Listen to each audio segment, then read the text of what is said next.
podcast where we put you on the map. This is Ron Costa broadcasting live in the Mappable USA studios here in Las Vegas, Nevada. And folks, today we're going to talk about crowdfunding. Perhaps you're an issuer, or perhaps you've done crowdfunding and maybe it didn't work, maybe it did. But today we're going to give you some resources, we're going to give you some stories, and it's going to be something that every crowdfunding person is going to really take away a lot of this. I think this is going to be a great podcast for them. So before we get started, let's introduce Vicky Hutchmala from the World Token Market. Vicky, how are you doing today? Doing great today, Ron. Excellent day in Vegas. Everything's great. And we have, it's kind of interesting, our podcast today, because, we talk to people all around the country. And today, our podcast, you and I and our guest, we're all in the same city, Great Vegas. So let's get started. It's going to be fun. Excellent. Sounds good. All right. So let's introduce Howard Sherman. Howard's the head of the Crowdfund Buzz. Howard, how you doing over there today? Good morning, and greetings from across town. yes, you're out in wonderful Henderson. We love Henderson. It's such a great city. We just talked about that before the show. How everyone should be moving out here, right? I mean, come on, who needs the cold winters? Oh, golly gee! I mean, that's only part of it. I mean, you look at the high taxes in the Northeast and California, especially. Yeah, you look at the business climate, the permits, the restrictions, and all that other hoo-ha, and it comes down to, anybody running a business, launching one, whether you're crowdfunding or not, you want to make sure that you pick a location that's going to be amenable to you growing your business through, lack of taxation, lack of, restrictions, permits, licenses, and all that other, jazz, so that you can get down to business of building a business. And also, correct. Life is amazing. I mean, I play golf 8 months a year. The weather is fantastic, except in the summertime. We don't go out much, as you well know. But we did get a bit of a weather break. I'm not going to play meteorologist here, but we have had a nice run of weather in terms of a break in the heat. But putting aside that, I mean, 8 months a year of golf, you want to go hiking. We got it all here, and no income tax at the state level. So lots to love and very little not to love, except the spaghetti bowl and a bad morning. There you go. That's for sure. That's why we're in Henderson. But yeah, like myself, you're a transplanted East Coast person here. And I guess before we get into some of the stuff we're going to talk about on the podcast, why don't you give folks a little bit of a background on yourself and how you got interested in crowdfunding and the whole 9 yards? Oh golly, okay. This is only an hour, right? So I gotta talk fast and go really summary style. All right. Well, I've been a business geek for most of my life. My first job was at doing like part-time stock work at a men's clothing store in Sheepshead Bay, Brooklyn. Go Brooklyn! And then back then you had working papers. I was 14, freshman in high school. Learned a lot about business and, handling customers and bosses and all kinds of stuff. So that was cool for me. And I had paper routes and then got through high school, God knows how. Chemistry, not my bag. Math, ooh, boy. And, well, I made it through the grace of God. And I ended up landing a job as the youngest manager in Radio Shack history, running a store location at age 19 on Avenue M in Brooklyn, New York. Due to my retail savvy, my salesmanship, I studied my craft on selling. I read business books, and I absorbed them, and got through college, barely, because I was more into making money than learning stuff. Well, I could learn on the job and get paid for it. But I got through, so I hold degrees in accounting and management, and the .com thing got my attention. I was a senior VP at a NASDAQ company called RMI.net, long gone. But fun times. And then the .com thing, internet this and internet that, and made a ton of money. That was cool, and kept on evolving. And I ended up launching a company called RoyalGeeks.com. Now probably defunct because they couldn't do what I do, but they paid for it. They bought me out. And I was a senior trainer and mentor at Geek Squad after that. They loved what I was doing. And, got out of the geek thing, internet this and tech that. And, then I said, something, I want to be different. So I'm going to launch a digital publishing company called Malenche. That they're long gone too. A guy like me, anybody that's serial entrepreneur, you can't stay one place too long. But then, heck, I got into Crowdfund Buzz back in 2013, and getting bored is impossible because entrepreneurs of every stripe come to my firm with, I have an idea, I have a dream, I have a company, I'm pre-seed funding, I want to launch my Kickstarter to fund my new idea, I have a patent, I'm going to get a patent. So getting bored in crowdfunding is virtually impossible. So I'm here about 8 years as the head of the firm. I acquired it from the founder in 2013. And speaking of Matt Cook, the founder, very smart guy, visionary, although not to brag too much, he probably had no freaking idea what I ended up doing with the firm he founded and where we are today. Yes, I bet, right? Goes in all kinds of directions. But your sweet spot then is in public relations, right? And I guess you can also call that marketing, perhaps, right? Well, it does tie in. Like, we don't do the Facebook ad thing. And by the way, just for the audience's own benefit, Facebook ads got cratered back in, earlier this year when Apple rolled out iOS 14.5. A marketing firm will tell you, nah, that's not true. We got workarounds. We have funnels. We have top and down, up and bottom, and they'll babble gobbledygook all day to get your money. And we'll cover that later on, how folks can do effective digital marketing very inexpensively themselves and kiss off all those high-priced, highfalutin, bragging agencies that really, I say 8 to 10 aren't worth anything. But there are shining stars out there, but most startups can't afford them. Like Gary Vaynerchuk runs, I would say, the best agency on earth. But he did the peanuts. There was the peanut thing at the Super Bowl. But you and I can't afford that. Most folks that are starting up their venture, whether it's local, like a restaurant, a bagel store, a coffee shop, a bookstore, what have you, they can't afford a Gary Vaynerchuk agency. And they feel some pressure to, pay some firm like 10, 15 grand up front and then promise them back-end fees for either equity raises or revenue generated through their efforts. And I'm going to tell people, you tell me when I want to drop the bomb on them, that they can leave behind all those high-priced agencies and run their own ads very effectively, I might add, for far less money and not sell their soul to anybody in the process. We've done several podcasts about crowdfunding and how important it is to do marketing and to do marketing before you do your launch. Why don't you talk to our listeners about the steps of doing a marketing plan and when you should start marketing, what your budget should be, and the steps you should take to be successful? Great stuff all the way around.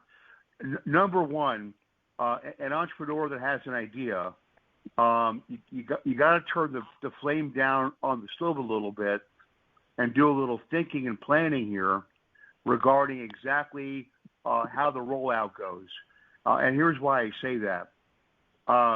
Most campaigns never get out of the starting gate because they gave not even a first thought or a second thought to a marketing budget.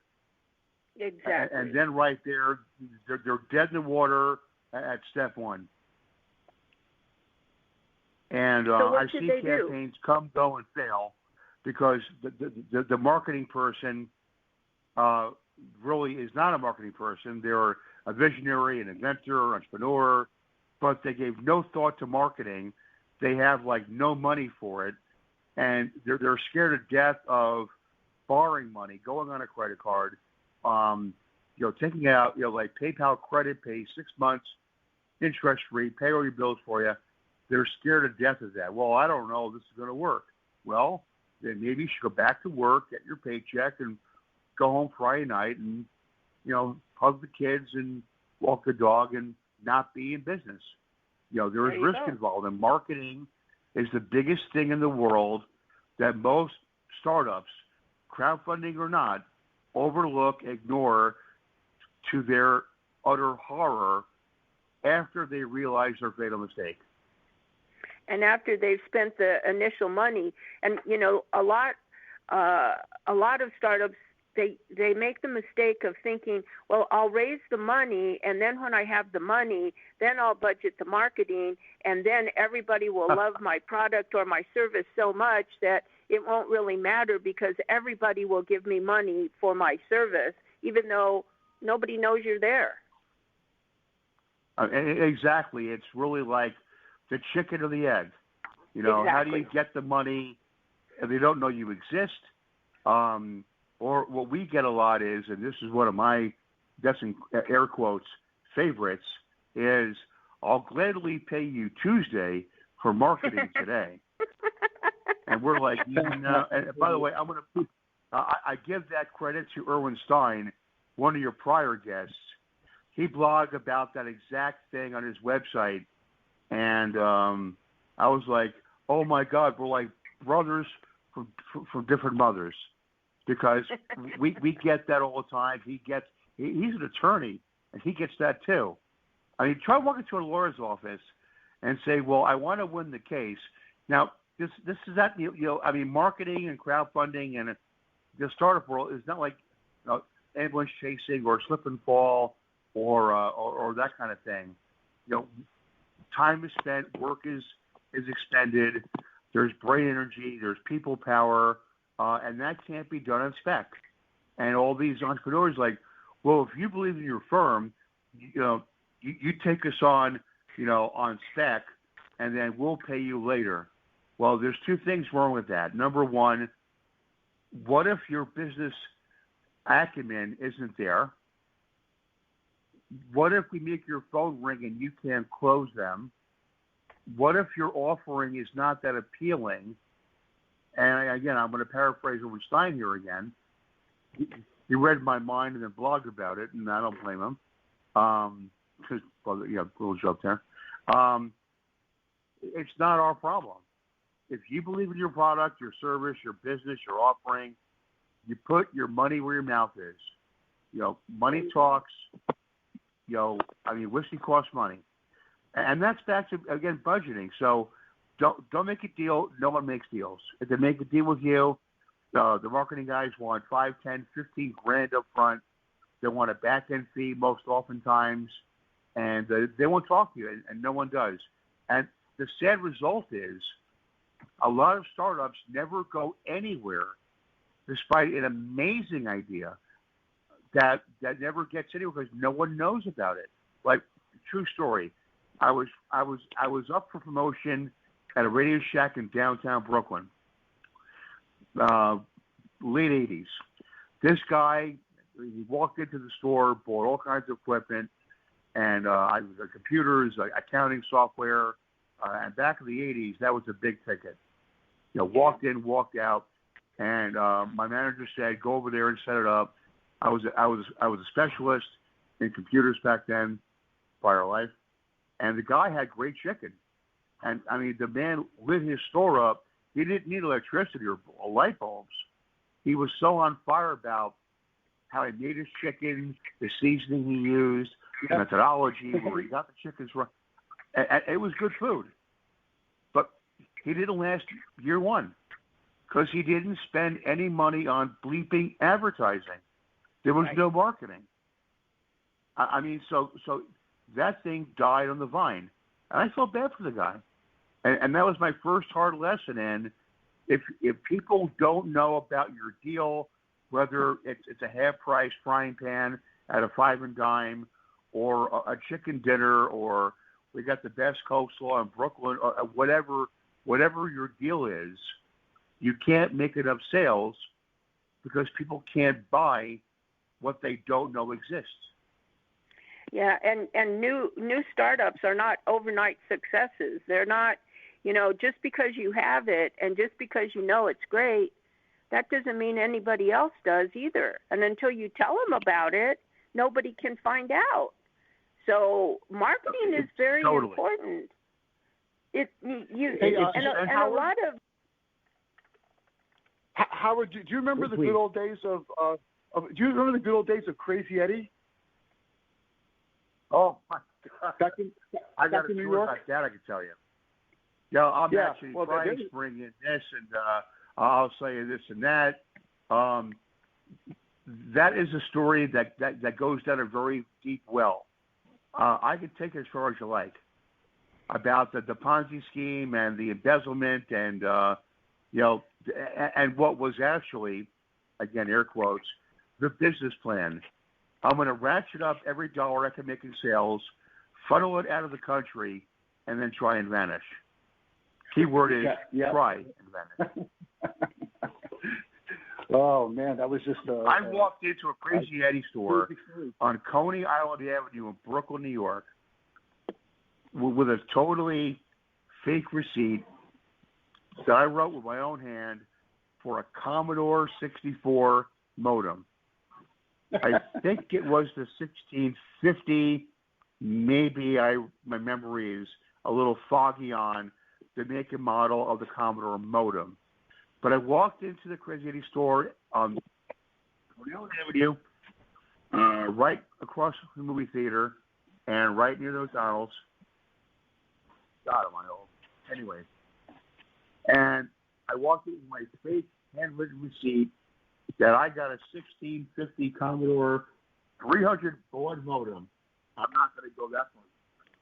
And they beat the price, and I got my modem for like a stupid amount of money that nobody sane would ever match, because my receipt looked like it was written by me, a kid of 13 to 14, and matched the price. I got my modem, walked out happy. But here's the one thing that worked for them.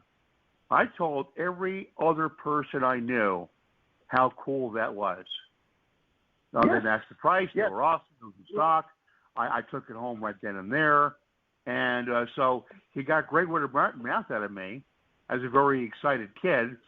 But they probably lost money on the sale, or maybe the margins were, I'd say generously, were paper thin. But the marketing was great. And I guess certainly back to that great marketing. There was a nut job on TV, but it worked. Yeah. So here's a guy who has a ton of money. He's marketing out there. He's doing he was on, in case you people don't know, he was on every single commercial. This guy was on all the time. You always see this guy on TV. But what about a company, like you mentioned earlier in the podcast, about these guys that may not have the capital or money to spend a lot of money doing all these marketing efforts? Do they have any kind of tools out there that they can use, maybe free tools or something that can increase their crowdfunding raise and their presence? I mean, what's somebody, a regular company to do at that point? Absolutely. In fact, I would say when you're pre-startup, you can get a lot done for very little money. Like, for example, you go to a web company like One-on-One or HostGator, GoDaddy, not my first choice. They're a fine company. They have great prices, but the service there, they're more of like a fast food internet company. If you want this and this and this, and beep, beep, beep, bring you up and out the door you go. But and they're good too for pricing. But if you know what you're doing, go with GoDaddy. There are firms like that, One-on-One. I think they're a little better. I like HostGator. I think they're fantastic. The pricing's great. They got these website building tools where put a little time in, turn your phone off, make a cup of coffee, and you can build a nice website faster than you probably thought possible by using the built-in tools. Your domain name, bing, bang, boom. I mean, some have a $1 first-year offer, $5, $10. So, I mean, if you put a day or two on a website and you're really on a shoestring budget, you can get a nice domain name, build a nice website, very presentable, very polished, and do it for about $10 or $15 in a day or two of your time. But wait, there's more. Yeah. Okay. Then you got to go to the SEO. The SEO is, I'm going to give a hack out that is not really on my website, but it's one that I know and acquired over the years. Google has a number of research tools under Google advertising. You can research the very best keywords in your space, apart from common sense, like, best chicken downtown Brooklyn, or, you have your top of mind concept. What are you selling? Who are you selling it to? And where can you sell it? The chicken joint in downtown Brooklyn, or, electronics, in Midtown Brooklyn, or the guy in Vegas selling handguns at strict retail because he's got a guy on the inside of Smith & Wesson, and he can get guns at like those prices, whatever the case might be. Once you identify your core concepts, go to Google advertising, use their keyword tool, and you'll know in about 15 minutes all the hottest keywords. And you load that everywhere you can on your site. Now, when I say load that, I don't mean keyword stuffing. Google hates that, and they'll give you a smackdown. But if you write eloquent, professional copy on your web pages, your blog posts, etc., using those keywords artistically and reasonably, your website will naturally start ranking higher and higher just because you are properly using the best keywords that are targeting your audience. Interesting. I actually use that a lot. I'm also on HostGator. We build all our sites on HostGator as well. And you're absolutely right about everything that you're saying. What's really cool is that some of these plugins will actually tell you your percentage of correct keywords and say, okay, well, this copy seems a little light. Please use more relevant keywords, that kind of thing too. It's really pretty amazing what you can get for free on. Yeah. It's in fact on WordPress, which is one of my go-tos. I love WordPress. The app called Yoast, Yoast. They have a free version that's very effective, very helpful. The paid one is actually even miles better than that. And you know your keywords. But what's nice is that research that tells you up to the minute what's going on in Google. What are folks looking for? But and part two of SEO is you may have a great content-rich website. And by the way, whatever you're doing in your business, you want to blog at least once a month. That's what we do. I began that 8 years ago. And Google loves us because Google loves content. The more content Google has to devour, like num, the higher rankings you get because Google rewards you for continuing ongoing fresh content relevant to your audience vis-a-vis your keywords. So, I mean, it just gets better and better as time goes by. Right. And of course, after you have the website up and everything, you're getting traffic to the site.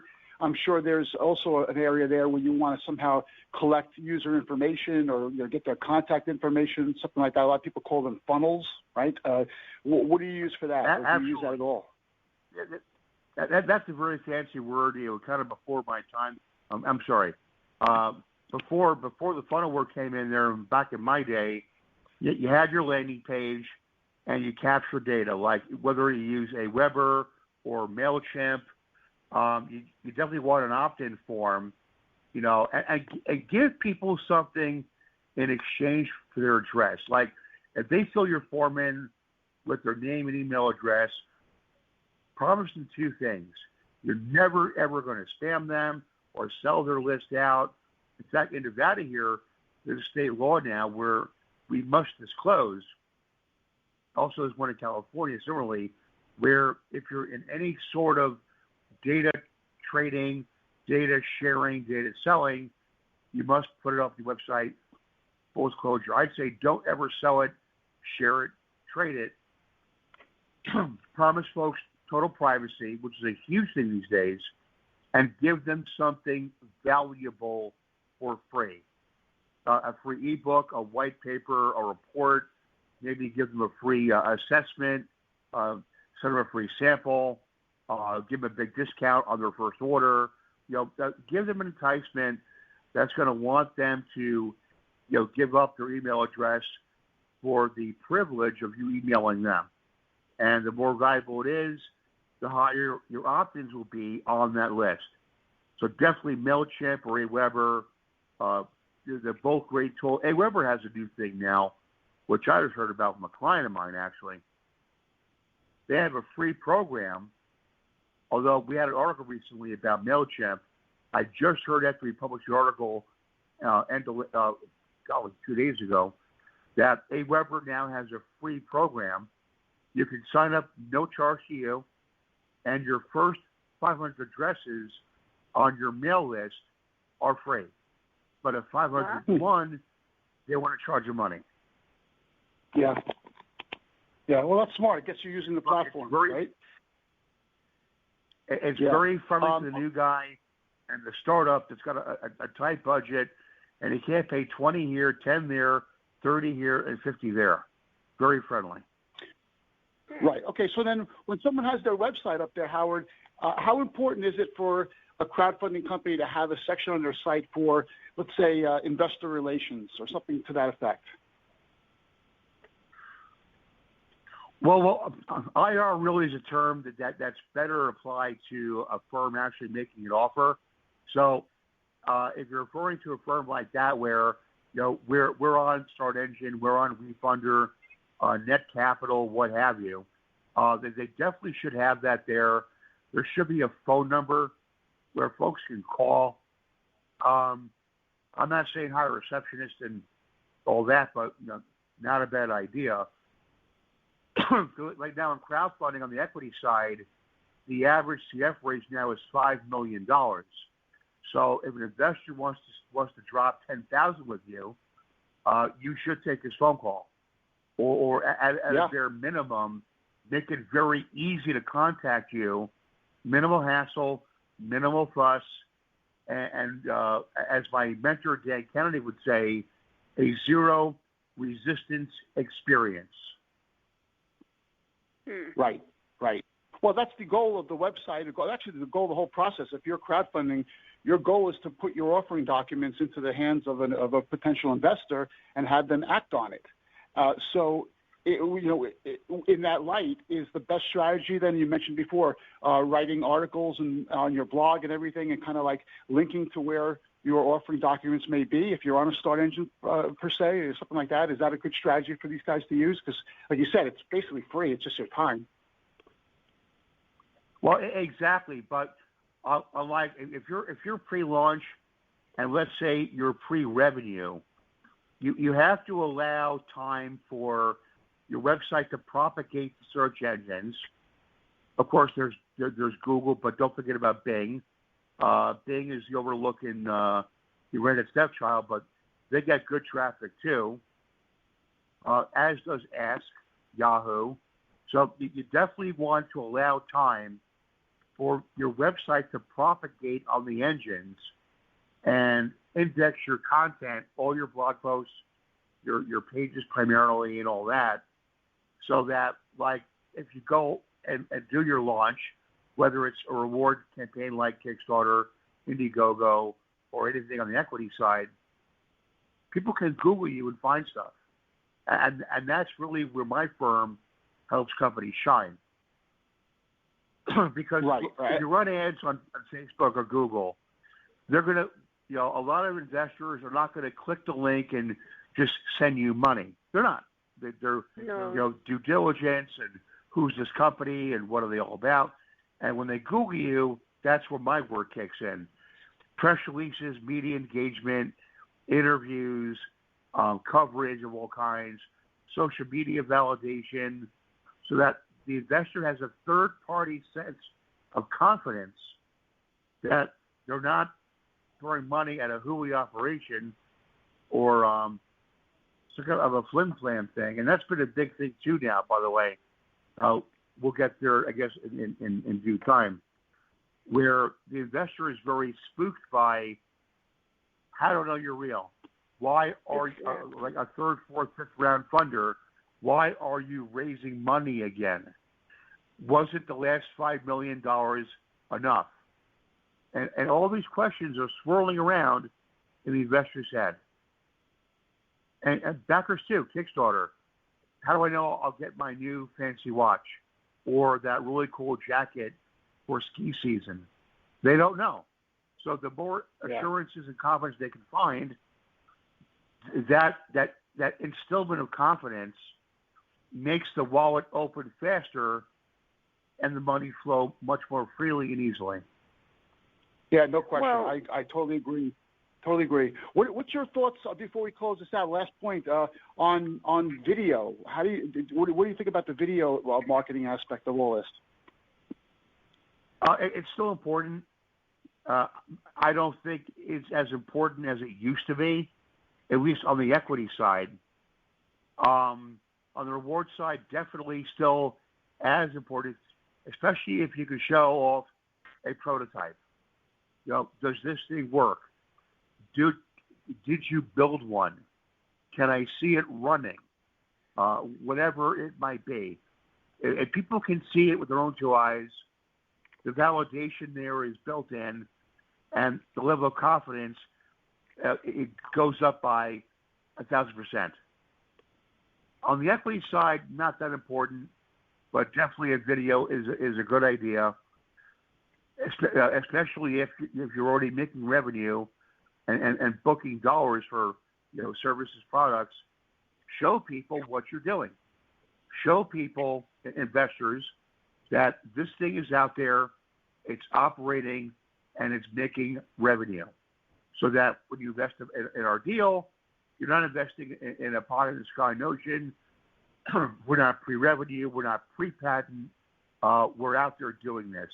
That crowdfunder, reward or equity, will have a substantial advantage over anybody else because it goes from theory into practice. It goes, as we say back in the day, vaporware to, oh man, this is real. And that confidence builder can close deals more quickly than you on a 1 hour phone call or a 5 email string.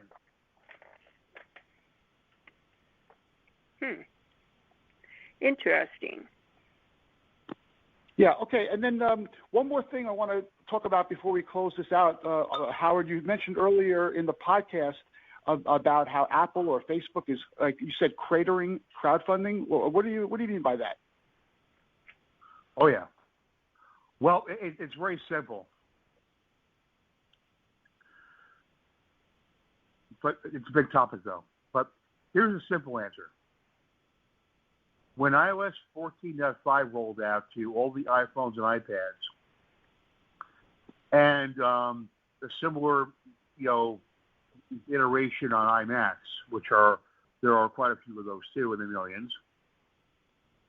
Facebook's primary weapons of choice in building audience, tracking activity, generating demographic information, audience profiles, that all got crippled.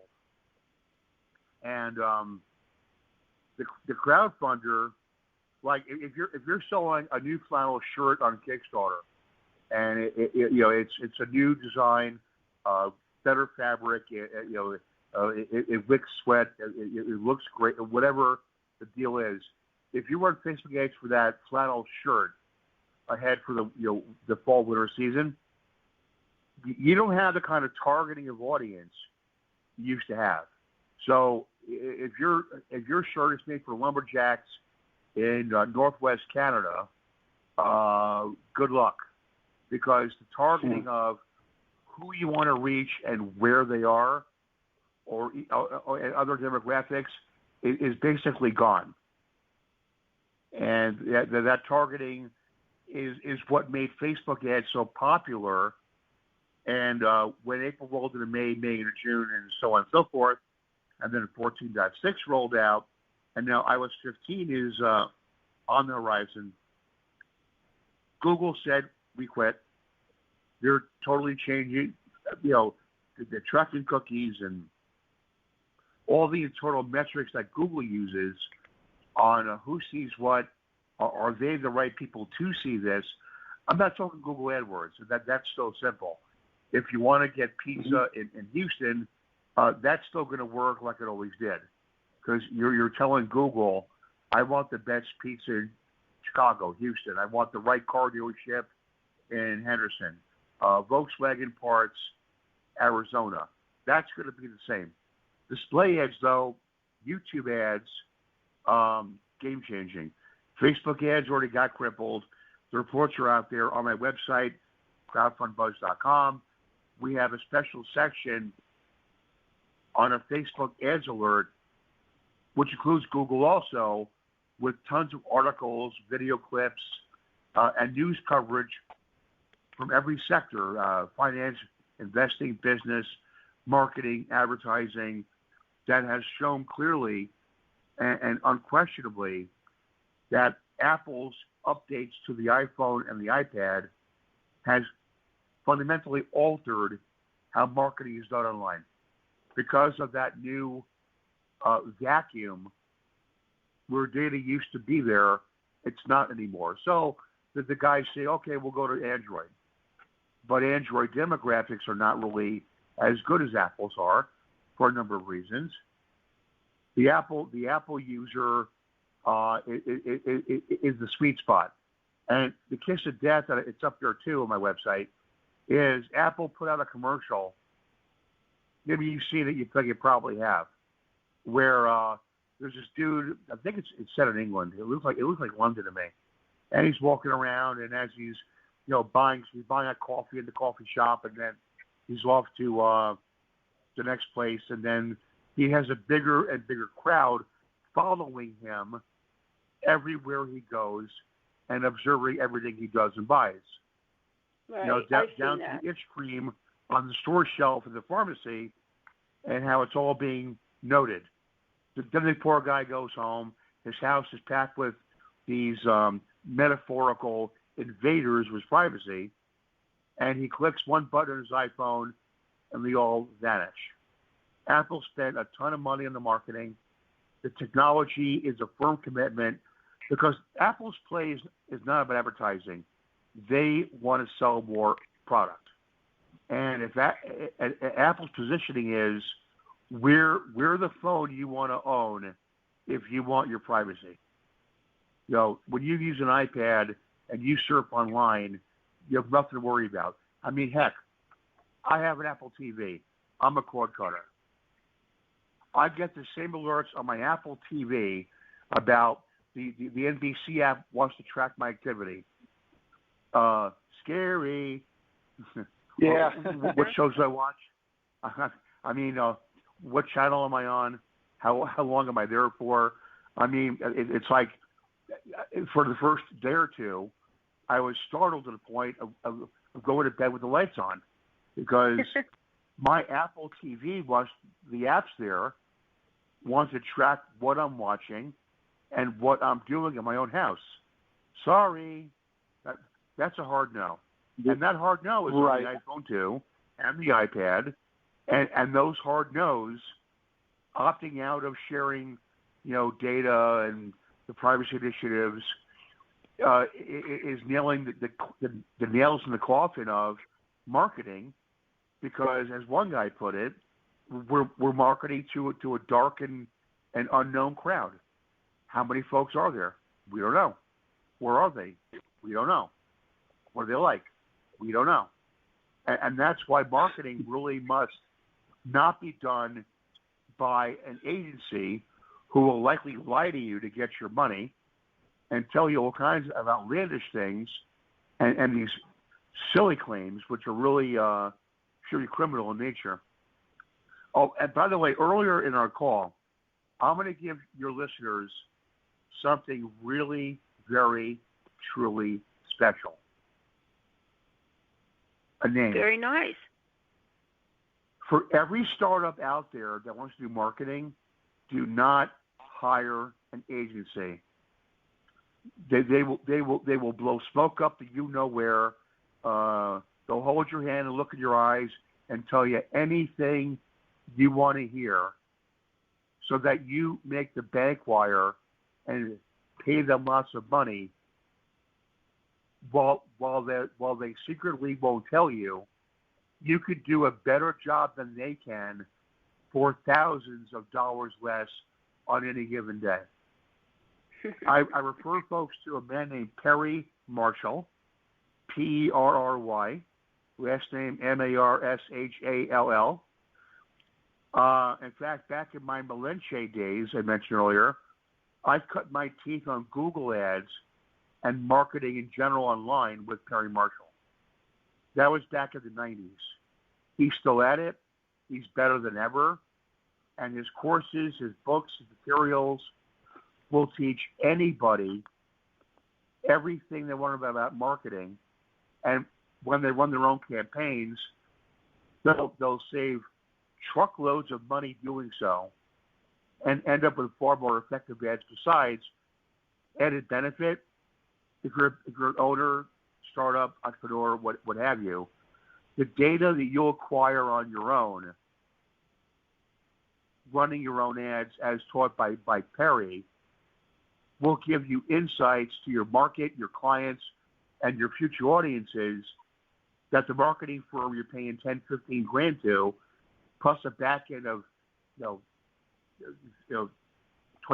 say 25%, 30%. You keep all that money, you get more actionable data, and you have a life skill that can serve you in this business, your next business, and your next 5 businesses, where you save tons and tons of money for better advertising, to make bigger audiences, and you get better data. With Perry Marshall, I'm going to add one more. By the way, he's not paying me. I'm not on his payroll. I don't own stock in his company. I'm just a big time fanboy for like some 25 years. If people use Perry Marshall services and they're unhappy, full refund. Wow. Give the guy a month, he'll refund you more than what you paid him, because he does know what he's doing. He's confident about his skills, and he wants people to also succeed on their terms, not being held hostage to this big, gigantic company they paid all these huge amounts of money to. Well, I paid my money and I signed my contract. I have to see what happens next. And two-story example. Right. Hallelujah. Hallelujah to what you just said. No question.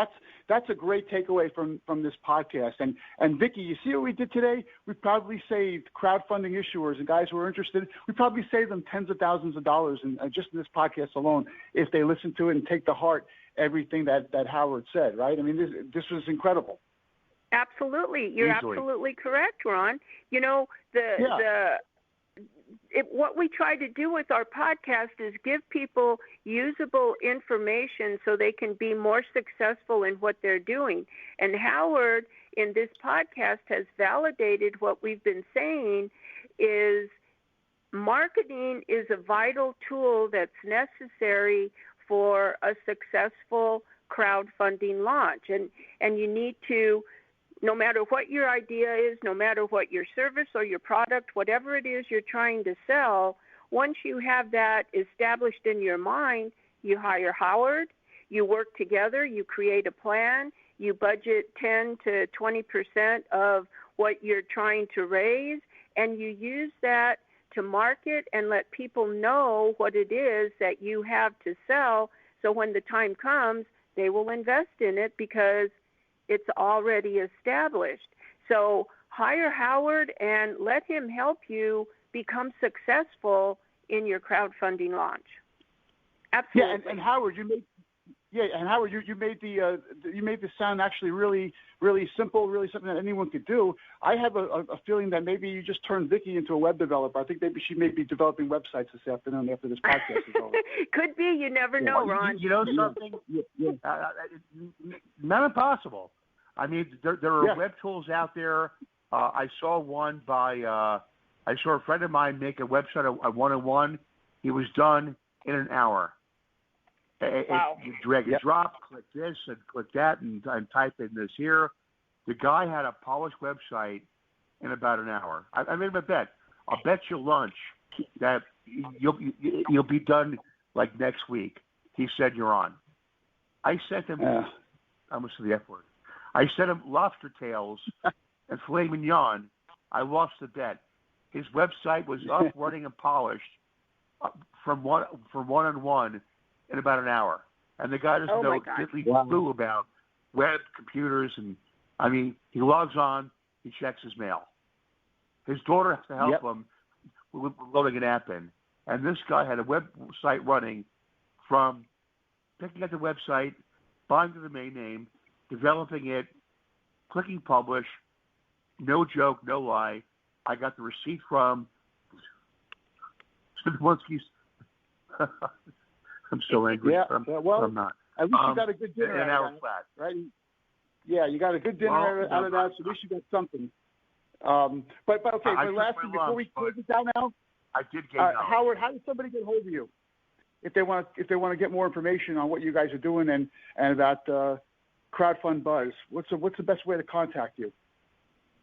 Well, number one way is our website at www.crowdfundbuzz.com.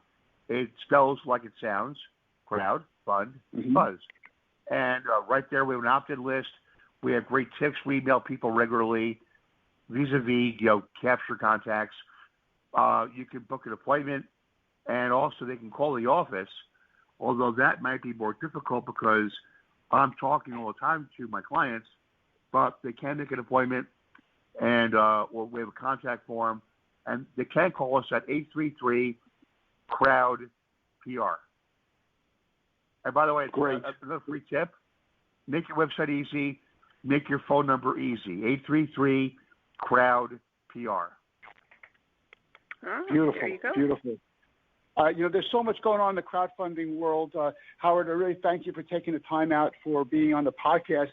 And I hope to have you on again. And this was really good stuff. And I know that you have a world of information. We can only, we've got to cut this off now, but we could probably talk for hours on this whole topic, right? It's pretty easy. I'm sure we can.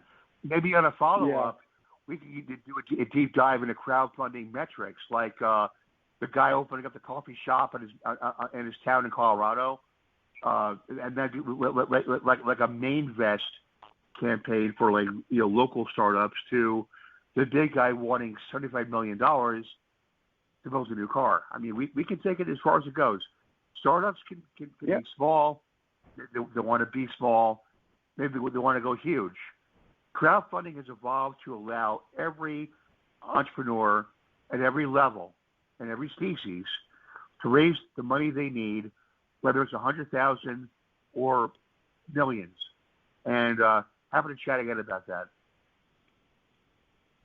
Excellent. Hear, hear. Okay, everyone. Thanks again, Howard. Thanks, Vicki, for co-hosting this episode with me. Folks, you're listening to the Mappable USA podcast at mappableusa.com. If you just go to that website, you'll scroll down, you'll see all our syndication sources. Just pick the one you like best. Subscribe, and you'll never miss another one of our episodes. If you want to be a guest on the show like Howard was today, there's a guest tab there. Fill that out. We'll see what we can do about getting you on the show. And if you like what you heard today, send us an email over at info@mappableusa.com, or just leave a comment on whatever page you're listening to this on now. So thanks for your support. Thanks for listening. We'll be back at you next time with another Mappable USA podcast. Have a great week, everyone.